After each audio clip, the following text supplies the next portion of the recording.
en Belgique en 2024 et tu te poses encore tout un tas de questions sur la procédure, les différentes étapes, le timing, les coûts, la procédure du visa, etc., alors tu es au bon endroit. Dans cette vidéo, je vais partager avec toi toute la procédure du visa étudiant pour la Belgique de A à Z. Je dis bien de A à Z. Nous allons quitter de l'équivalence jusqu'à la demande de visa.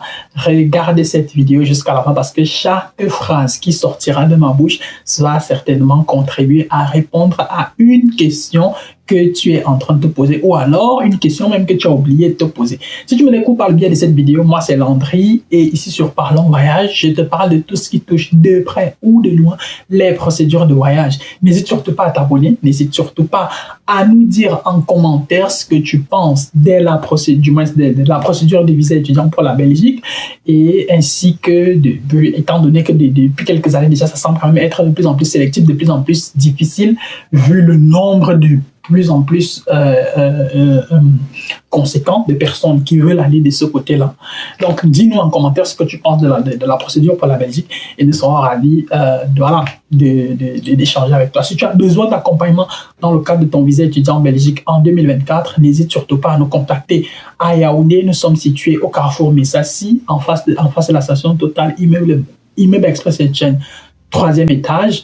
Et du côté de Douala, nous sommes situés à Locpom, en face de l'hôtel Vallée des Rois, juste à 100 mètres de la station Tradex. Nous sommes ouverts de lundi à vendredi de 8h à 16h30 et nous répondons également aussi à tous les numéros qui sont dans la description de cette vidéo. N'hésite surtout pas à nous contacter et nous serons ravis de partager avec toi et surtout de répondre aux différentes questions que tu te poses et t'aider à arriver en Belgique en 2024 ou dans le pire des cas, en 2025.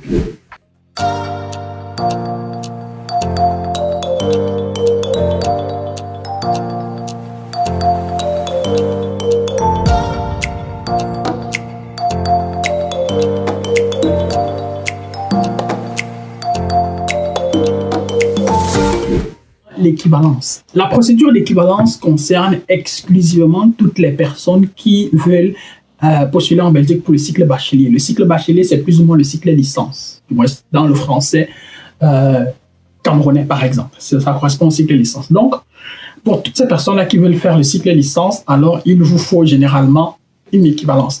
Et l'équivalence, généralement, on peut commencer à postuler aux équivalences à partir dans la plupart des cas, chaque année à partir du 15 novembre. Si tu ne l'as pas encore fait et que tu comptes arriver en Belgique en 2024 avec un visa étudiant pour un cycle bachelier, je crois qu'il se fait plus que tard. Il se fait plus que tard parce que c'est quand même une procédure qui prend souvent un peu de temps et vu aussi parfois le nombre de demandes qu'ils reçoivent. Si tu déposes ta demande maintenant, il est fort probable que tu reçoives peut-être ton équivalence autour du mois, je ne sais pas, de juillet, de août, ou peut-être même de septembre 2024. Donc du coup, ça te prédisposerait peut-être beaucoup plus pour une procédure de visa en 2025. Donc ça c'est dingue, il faudrait déjà qu'on soit clair. Maintenant, si toi tu as une licence et que tu voudrais postuler pour un master, tu n'as pas forcément besoin d'équivalence. Toi tu peux déjà envoyer tes candidatures. Nous sommes déjà en février ou en mars 2024, c'est le moment d'envoyer les candidatures.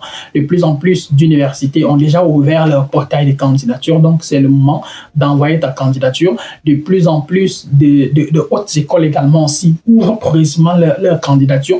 Et pour ce qui est par exemple des hautes écoles, tu dois savoir une chose, que là-bas, c'est le principe du premier arrivé, premier servi. Et donc, du coup, parfois, les plateformes, le nombre de places ou bien le nombre de candidatures maximales autorisées est souvent atteint au bout parfois d'1 heure ou bien de 2 heures de temps juste après l'ouverture du portail des candidatures. Donc, il faut absolument préparer ton dossier de candidature en amont, avoir tous les documents nécessaires exactement tels qu'on les exige, sous les formats qu'on les exige, de telle sorte que quand tu commences ta candidature, que tu sois juste là en train de les mettre en ligne. Et aussi, tu devras forcément aussi avoir une très bonne connexion pour que ça marche. Si tout cela n'est pas mis en œuvre, alors ça ne va pas marcher.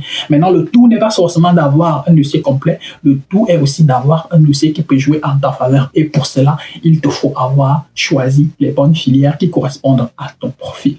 Je disais déjà tout à l'heure, le choix des filières est primordial. Tu dois bien réfléchir avant de choisir tes filières. C'est une étape sur laquelle nous ne badinons pas. lorsque quelqu'un nous contacte et nous confie son dossier, nous réfléchissons très bien sur les différentes procédures, sur les différents profils, sur les différentes filières que nous choisissons, parce que nous savons que si on fait des très mauvais choix à ce niveau-là, nous sommes en train de mettre en péril toute la procédure. Nous sommes en train de mettre en péril toute la crédibilité de son dossier, parce que si jamais il obtient une admission dans un domaine qui ne cadre pas forcément avec son profil, ça va forcément jouer en sa défaveur sur le long terme. Donc, il faut faire très, très attention ici pour choisir les bonnes filières. Et choisir les bonnes filières, ce n'est pas forcément choisir les filières qui vous plaisent ou bien que vous voulez absolument faire, mais d'essayer également aussi de réfléchir avec la tête.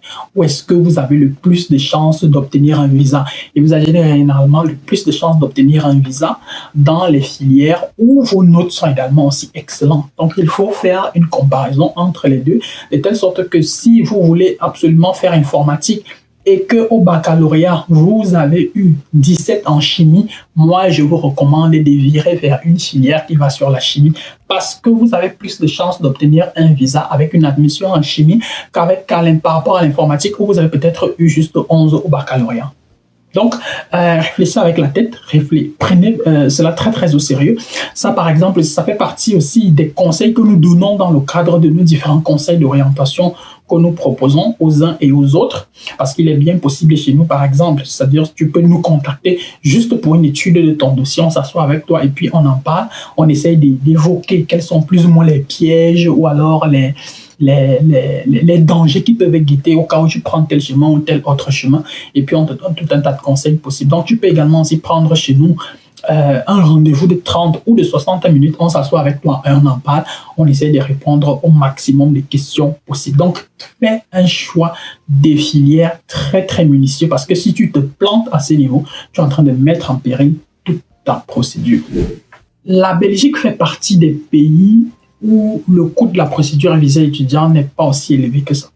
Lorsqu'on compare les coûts avec l'Allemagne, la France, le Luxembourg, le Canada, peut-être même le Pays-Bas, peut-être même l'Italie, hein, lorsqu'on essaie de comparer, peut-être, n'en parlons pas des États-Unis, de l'Angleterre ou de l'Australie, lorsqu'on essaie de comparer tous ces différents pays-là, si on les met tous sur la table, on va se rendre compte que la Belgique fera certainement partie des pays les moins chers. Tout simplement parce que là-bas, on ne va généralement pas exiger une caution bancaire. En Allemagne, la caution bancaire, elle est de plus de 11 000 euros. Au Luxembourg, nous sommes pratiquement dans les 17 000 euros. En France, nous sommes dans les 7 000 euros par là. En Italie, nous sommes dans les 4 000 euros par là. Donc, alors qu'en Angleterre, on est dans les quoi 12, 14 000 livres, 11 000 livres. Aux États-Unis, parfois, ça peut aller dans les 20 000, 30 000 dollars, peut-être voire plus, même au Canada. Donc, vous voyez qu'avec la Belgique, par exemple, on ne va pas vous demander cela. Dans la plupart des cas, on va vous demander un garant. Et un garant, c'est justement quelqu'un qui décide de vous prendre en charge. Et dans le meilleur des cas, il faudrait que ce soit un membre de votre famille, peut-être. Mais quand on regarde même les conditions pour signer une prise en charge en Belgique, on se rend compte que même une personne qui réside au Cameroun ou en Côte d'Ivoire ou je ne sais pas trop où, peut également aussi signer une prise en charge pour la Belgique. Il faut juste remplir un certain nombre de conditions. Maintenant, plus on va hors de l'Union européenne, plus les conditions sont également aussi restreintes. Alors que plus on est dans l'Union européenne ou alors en Belgique, plus on tend vers la Belgique, plus c'est beaucoup plus ouvert et plus il y a des possibilités. Donc, il y a tout ça qui fait en sorte que la procédure pour la Belgique est plus ou moins est moins coûteuse.